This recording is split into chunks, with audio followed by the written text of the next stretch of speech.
स्वागत है आप सभी का 100 न्यूज़ में। मैं तुलिका पांडे एक बार फिर से आप सबके सामने हाजिर हूँ। हमने आपको एक कहानी बताई थी, एक स्टोरी बताई थी और हम लगातार आपको अपडेट दे रहे हैं। हमारे साथ फिर से वही कपल मौजूद है जिनके बारे में हमने आपको बताया था किस तरह से उनके साथ अन्याय हुआ है आईवीएफ केस को लेकर। लगातार हम आपको अपडेट दे रहे हैं। आज फिर से हम उनसे मिलने आए, उनसे बातचीत करेंगे और जानने की कोशिश करेंगे इतने दिन से जो सिलसिला चल रहा है, पिछले 10-12 दिन से हम इस इवेंट पे जो इनके साथ हुआ है, जो घटना हुई है उसके बारे में लगातार बात कर रहे हैं और जानते हैं आज इनसे कि इतना कुछ मीडिया में हर जगह इनकी न्यूज़ आ रही है, लोग इनके सपोर्ट में आ रहे हैं, लेकिन क्या अभी तक किसी भी तरह का कोई पॉजिटिव रिस्पांस इनको कहीं से भी मिला है? नमस्कार मैम। पॉजिटिव रिस्पांस तो थैंक यू सो मच हमें मीडिया से और जनता से मिला है। जो एक पॉजिटिविटी आई है वो पब्लिक के थ्रू एक पॉजिटिविटी आई है। आप लोगों ने हमारे पेन को समझा, पूरी पब्लिक ने हमारे पेन को समझा कि हम किस तकलीफ़ से गुज़र रहे हैं। और केस की जो बात है मैम, केस वहीं खड़ा है जहाँ पे 17 जनवरी 2026 को था। आज भी 20 तारीख है, शायद 21 मतलब 20 तारीख को भी आज केस वहीं खड़ा है मैम। पहले एफआईआर नहीं होने दे रहे थे, एफआईआर हुई तो फिर ये था कि स्टे है जी, आप अपना स्टे हटा दीजिए, नेक्स्ट डे ही सारा एक्शन ले लिया जाएगा। स्टे भी हट गई मैम। फिर अब उसके बाद ये है कि एआरटी डिपार्टमेंट हमें गाइडलाइन देगा।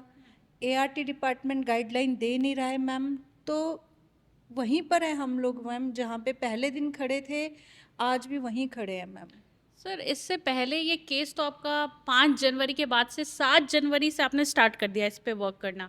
लेकिन मेरा सवाल ये है कि आप मई के महीने में मीडिया के सामने आए, उसके बाद चीज़ें हर जगह वायरल हो रही है, लोग आपके सपोर्ट में आ रहे हैं, पब्लिक का बहुत प्यार मिल रहा है आप लोगों को, लेकिन फिर भी क्या वजह है कि अभी तक कुछ कार्रवाई नहीं हो रही? मैम देखिए, जब तक ये मामला स्टेट के हाथ में रहेगा ना मैम, स्टेट एआरटी डिपार्टमेंट, क्योंकि अगेन मैम ये लॉ का फ़ायदा उठाते हैं। इनको पता है एज़ पर एआरटी लॉ, वो मैं बार बार जो बोलता हूँ 26.5 पन्ने, उसमें एक पॉइंट लिखा हुआ है कि जो सेशन कोर्ट और ये जो कोर्ट्स है वो इनको पार्टी नहीं बना सकते। इनको पता है इनके ऊपर कोई, मतलब ये कभी भी जवाब ना दे, इनको कोई फ़र्क नहीं पड़ेगा, ये 6 महीने जवाब ना दे। मैम 5 तारीख को कोर्ट की तरफ से, ठीक है जी, सेशन कोर्ट की तरफ से विशाल सिंह जी के ऑर्डर में क्लियरली एआरटी डिपार्टमेंट को भी डिटेल गई है। ऐसा तो है नहीं उनको लेटर नहीं गया कि जी अब ये डॉक्यूमेंट आप बताइए कौन से इनसे जब्त करवाने हैं, ठीक है जी, कौन से डॉक्यूमेंट सीज होंगे। पुलिस वाले कह रहे हैं कि सर हम उनको लेटर लिख रहे हैं, हम उनसे मिलने जा रहे हैं, हम सब कुछ कर रहे हैं। मैम 15 दिन से हमारे स्टेट नोडल ऑफिसर जो हैं, ठीक है, श्री सत्यजीत जी, वो इतने बिजी हैं मैम, इतने बिजी हैं, कभी उनके सर में दर्द है इस वजह से वो गाइडलाइंस इशू नहीं कर पाते, कभी उनके बच्चे की तबीयत खराब हो जाती है इसलिए गाइडलाइंस इशू नहीं कर पाते, कभी वो मीटिंग में बिजी होते हैं। Every day ma'am, every single day उनकी तरफ से एक ही जवाब आता है कि हम आपको नेक्स्ट डे गाइडलाइंस इशू कर देंगे सर। आज हम 21 तारीख पे पहुंच गए हैं मैम, 21 मई पे बैठे हैं, टोटल 15-16 दिन भी, हाँ जी, जून में 21 जून में पहुंच गए हैं। आज तक उनकी तरफ से कोई गाइडलाइंस इशू नहीं की गई कि कैसे डॉक्यूमेंट सब वो करने हैं। मैम हो क्या रहा था, पहले पुलिस के पास गए, 3 महीने उन्होंने निकाल दिए कि जी आपकी एफआईआर नहीं है, नहीं होगी इन्वेस्टिगेशन। पहले तो जिद ही कर रखी थी कि इन्वेस्टिगेशन होगी नहीं। फिर उसके बाद ये था कि जी आपका स्टे लगा हुआ है, हम कैसे इन्वेस्टिगेशन कर दें। अब वो वहाँ पर हो सकता है कि वो अपने पॉइंट पे सही हो, गलत हो, मुझे नहीं पता इस चीज़ का, ठीक है, क्योंकि मैं इतना तो लॉ नहीं पढ़ रखा मैंने, ठीक है ना जी। वो कह रहे हैं कि जब तक एआरटी डिपार्टमेंट हमारे लिए गाइडलाइंस इशू नहीं करेगा तब तक हम कुछ नहीं कर सकते। मैम मैं आपको एक मेल दिखाना चाहता हूँ यहाँ पर, ठीक है जी। 15 तारीख को ये मेल इशू किया गया था हेल्थ मिनिस्ट्री की तरफ से, ठीक है जी, और 15 तारीख के बाद आप लगा के चलिए उनको स्पेशली टाइम दिया गया था कि 3 दिन के अंदर अंदर आपको इसकी फाइनल रिपोर्ट सबमिट करनी है मैम। ऑलरेडी सबसे पहले मैं ये बता दूं, हेल्थ मिनिस्ट्री की तरफ से स्टेट एआरटी डिपार्टमेंट को टोटल 6 ईमेल्स जा चुके हैं पिछले 4-5 महीनों में, ठीक है जी। फरवरी से लेके अभी तक आप लगा लीजिए 4 महीने हो चुके हैं और सारी ईमेल्स अवॉइड कर रहे हैं वो लोग। पहली बस जो फर्स्ट मेल गई थी उसके बदले हमारी 16/3 को एक फॉर्मेलिटी के लिए मीटिंग कर दी गई। उसके बाद उन्होंने 3 ईमेल्स डाली, मोस्ट अर्जेंट। जब बिल्कुल ही उन्होंने बहुत प्रेशराइज्ड मेल डाली तो फॉर्मेलिटी के लिए एक और मीटिंग कर दी गई जिसका पूरा ब्यौरा हम लोग दे चुके हैं, जहां से सारा मामला बढ़ा था, ठीक है जी। कुछ नहीं सुना गया, कुछ नहीं। उसके बाद 15 जून को उनको एक मेल गई है कि आपको 3 दिन के अंदर अंदर क्लियरली बताना है कि जो डॉक्यूमेंट आपके पास है वो एज पर ART कंप्लायंसेस सही है या नहीं है। अब इससे क्लियर कोई नहीं पूछ सकता मैम, ठीक है नहीं। हेल्थ मिनिस्ट्री की क्लियर ईमेल है।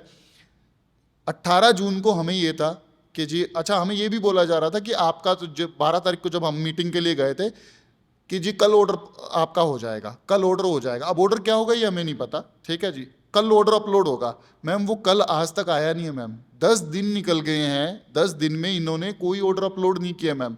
और अब पहले कह रहे थे, अब पिछले 3 दिन में तो ये कर रहे थे, 18 तारीख को उन्होंने बोला, 17 तारीख की जब हमारी बात हुई, अरे सर कल तो ऑर्डर आना ही, एक दिन और वेट कर लीजिए, कल तो लास्ट डेट है। अब आप ये समझिए ये करना क्या चाहते हैं, कल तो लास्ट डे है, कल तक का वेट कर लीजिए, चलिए जी और वेट कर लेते हैं। 18 तारीख को सर ऑर्डर हो गया, आपको कल अपडेट हो जाएगा, कल 4 बजे, अगेन जो टाइम मिलता है अगले दिन 4 बजे, ठीक है जी। 19 तारीख को कॉल कर रहे हैं, सर क्या हुआ? सर वो एक्चुअली ऑर्डर तो हो गया है लेकिन बस मेरे पास आया नहीं, कल अपडेट हो जाएगा, ठीक है जी। मैम ये कल कल कल कल कल करके टाइम निकाल रहे हैं मैम, क्लियरली है ये लोग उन लोगों को बचाना चाहते। क्या नहीं बता सकते कि कौन से डॉक्यूमेंट सीज करने हैं? मैं बता रहा हूँ आपके जो जज साहब है मोहम्मद एहतराम जी हैं, उनके ऑर्डर में लिखा हुआ है कि कौन से डॉक्यूमेंट सीज करने हैं, लेकिन डॉक्यूमेंट ना तो सीज किए जाएंगे। मैम अगर मैं ये डिमांड कर रहा हूँ कि पता नहीं क्या क्या कर दीजिए हॉस्पिटल के खिलाफ, मैंने कोई डिमांड नहीं की।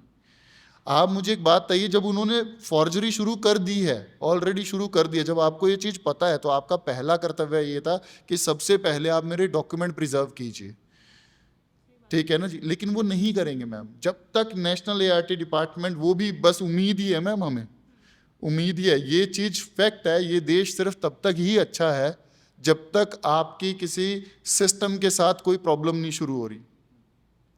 हमने सिर्फ बच्चे ही मांगे हैं अपने, आपको उन लोगों के साथ जो करना है आप करते रहिएगा लॉ के हिसाब से, हमें कोई लेना देना नहीं है। लेकिन कम से कम अब मैम एक बात है, ये परसों ही ये मतलब कि वो आया न्यूज़ में कि पड़पड़गंज में पता नहीं कौन सी जगह पर एक गिरोह पकड़ा गया जो न्यूबॉर्न बेबीज़ को चाइल्ड ट्रैफिकिंग करता है। मैम क्या ये काफ़ी नहीं है ये जानने के लिए? जो रिक्वेस्ट हम कर रहे हैं कि सर पहली बात तो अंदर से आत्मा मर जाती है ये सोच के कि भाई चाइल्ड ट्रैफिकिंग नहीं। आज हम इस कंडीशन पे पहुंच गए हैं कि आज हम ये नहीं कह रहे कि बच्चे वापस मिल जाए, आज हम लोग ये कह रहे हैं कि बस भगवान चाइल्ड ट्रैफिकिंग ना हुई हो, क्योंकि पता है चाइल्ड ट्रैफिकिंग होने के बाद क्या क्या होता है बच्चों के साथ, आप समझिए। लेकिन ये लोग मैम, ये लोग हराएंगे नहीं हमें, ये लोग सिर्फ थकाना चाहते हैं। ऐसा क्या है कि हमारे स्पेशल सेक्रेटरी जी के पास इतना ही टाइम नहीं है? अगर नहीं है तो आप कर दीजिए ना रिजाइन, खत्म कीजिए बात को, किसी और को आने दीजिए, कोई अच्छा इंसान आएगा वहां पर बैठेगा सर, सारी चीजें करेगा, आप कर दीजिए रिजाइन। अगर आपके पास टाइम नहीं है तो आप कर दीजिए रिजाइन। मेरा सवाल आपसे ये भी है कि पहले तो कहीं से सुनवाई नहीं हो रही थी, फिर आप बता रहे हैं कि हेल्थ मिनिस्ट्री से ईमेल आया, 6 ईमेल बाकायदा आ चुका है, लेकिन ये सारे ईमेल्स के बावजूद कोई रिप्लाई नहीं आ रहा है। मैम इसको आप कैसे देखती हैं? मैम सिंपल आम जनता, जो हम आम लोग हैं, एक आराम से अपनी लाइफ जी रहे हैं, वो कोई भी इंसान यही सोचेगा। मैम पहले जब कोई किसी से बात होती थी ना, कोई मतलब जब जैसे मान लीजिए चुनाव वगैरह होते होते थे, किसी स्टेट से रिलेटेड या अथॉरिटी से रिलेटेड कोई बात होती थी, तो लोग कहते थे कि इस देश में जिसके पास पावर है, जिसके पास अप्रोच है, बस उसी का काम होता है। तो लगता था ऐसे थोड़ी ना होता है, बट मैम वो हम भुगत रहे हैं, वो चीज़ आज हम भुगत रहे हैं। जो लोग कहते हैं ना मैम, वो बिल्कुल सही कहते हैं कि जब तक आपके पास पावर, अप्रोच और ये सारी चीज़ें नहीं हैं, जो आम जनता है उसकी नहीं सुनी जाएगी, और वो नहीं सुनी जा रही है मैम। मैम ठीक है, प्लीज कंप्लीट। नहीं नहीं, एक चीज मैं इसमें आपको बताना चाहूंगा मैम, नॉर्मली कोई भी मतलब ये मुद्दा तो आज नेशनल छोड़ी इंटरनेशनल मीडिया में भी चल रहा है, आप सब लोग देख रहे हैं। मैम आज तक कोई भी इस चीज़ के लिए मतलब क्या वो लोग इतने पावरफुल है? हॉस्पिटल वाले सिर्फ उनको बचाने के लिए कोई नेता सामने नहीं आ रहा, कोई मतलब पूरे इंडिया में जो भी झंडा लेके चलते थे कि हम सच के साथ हैं या हमें जो नॉर्मल पब्लिक के साथ है, सब खत्म हो चुका है, कोई भी नहीं है। मैम जो आम आदमी है, जो नॉर्मल पब्लिक है, उनका दुख किसी को नहीं सुनना। मतलब आपके पास हर उस पे काम करने का टाइम है, बहुत अच्छी बात है, आप कीजिए, आपकी जॉब है, वो आपकी रिस्पॉन्सिबिलिटी है। पर मैम हम आम पब्लिक कहाँ जाएगी, किससे रिक्वेस्ट करेंगे मैम? किससे जाके उम्मीद लगाएं कि आइए प्लीज़ हमारी हेल्प कीजिए, और ऐसी क्या हमारी डिमांड हो रही है जो आज तक सुनी ही नहीं जा रही है ma'am. Not even a single one, कोई भी रेडी ही नहीं है इस बारे में सुनने के लिए, इस बारे में बात करने के लिए। हम सारी चीज़ें सेलिब्रेट कर रहे हैं, योगा डे सेलिब्रेट कर रहे हैं, सब कुछ सेलिब्रेट हो रहा है मैम। इतना पब्लिक का सपोर्ट, इतना प्यार, लोगों के इतने क्वेश्चंस आ रहे हैं, लोग डायरेक्टली मैम जो हमारी सीएम मैम है उनको मैंने काफ़ी उसमें देखा है कि टैग कर रहे हैं, क्वेश्चंस कर रहे हैं, किसी का कोई रिप्लाई नहीं आ रहा मैम। आप आम पब्लिक की बात नहीं सुन रहे हैं मैम एक मिनट, ये आप देख सकते हैं भारत सरकार, ये लेटर भारत सरकार गवर्नमेंट ऑफ इंडिया, ये मैं तब दिखा रहा हूँ जब ये डेट क्रॉस हो चुकी है, उससे पहले मैं मीडिया में नहीं लेके आया सर। ठीक है जी, ministry of health and family welfare, ये किसको लिखा जा रहा है? To state programme officer ART and surrogacy, directorate of family welfare GNCT of Delhi.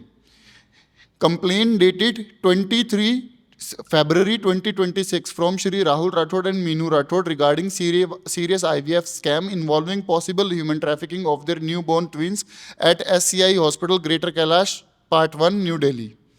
I am directed to refer this department letter of even number of dated 25/2/26 मतलब 25 फरवरी 2026 and subsequent reminders copy enclosed on the subject stated above, whereby it is requested to investigate the complaint and take appropriate action in matter in accordance with provision of ART Regulation Act 2021 and Surrogacy Regulation Act 2021 and send its action taken report to this department.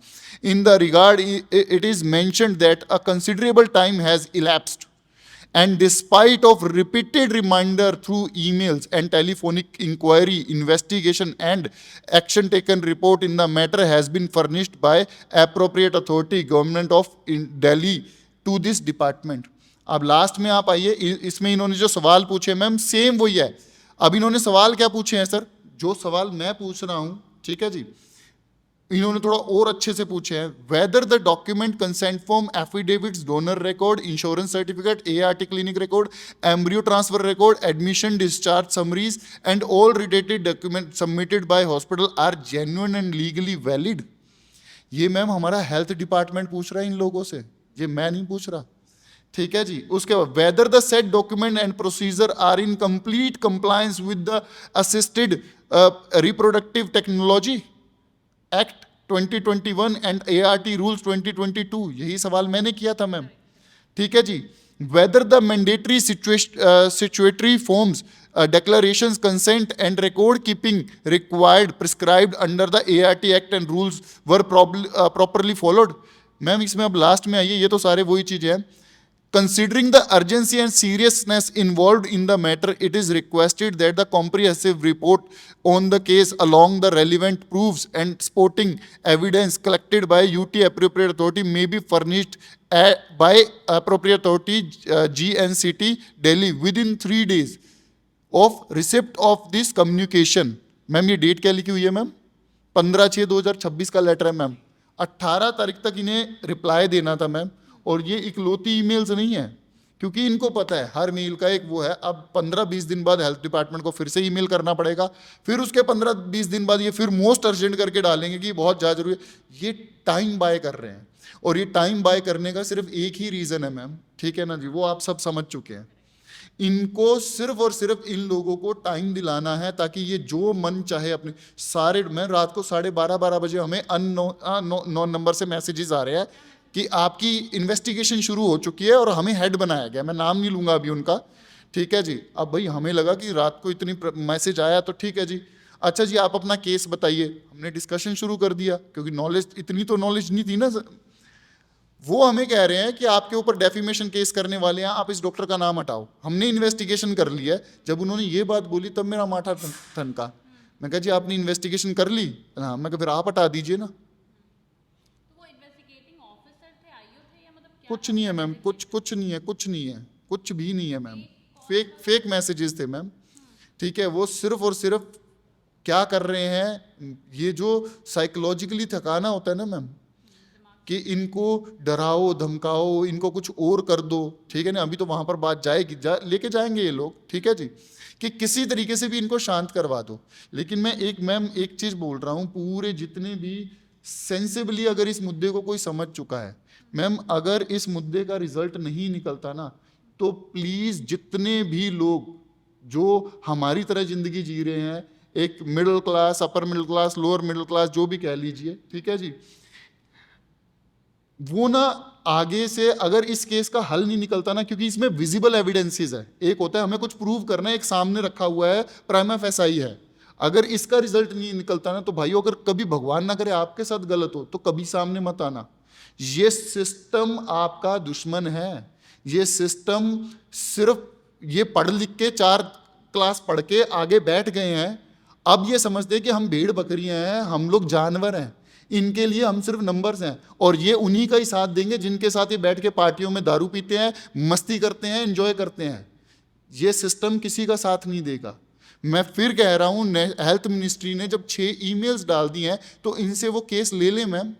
जब clear हो गई है उनकी intentions कि वो नहीं करने वाले इन्वेस्टिगेशन, कब करेंगे मैम? जब ये केस बिल्कुल खत्म हो चुका होगा। और मैं गारंटी देता हूँ मैम, जब तक ये केस उल्टा मेरे पे नहीं लगा देते, जब तक ये हमें ही उल्टा नहीं फंसा लेंगे किसी ना किसी, क्योंकि लूप होल्स, बड़े बड़े वकील बैठे हुए होंगे आज, वो कोशिश करेंगे किसी ना किसी तरीके से कोई लूप होल निकाल के पहले इनको फंसा लिया जाए, और फिर देखिएगा मैम ये पूरी टीम निकलेगी, इनकी PR एजेंसियां भी निकलेंगी, इनके ये डिपार्टमेंट वाले लोग भी निकलेंगे, जी हमने इन्वेस्टिगेशन की थी, इन्वेस्टिगेशन में टाइम लगता है, ये होता है वो होता है, और यही लोग गलत हैं।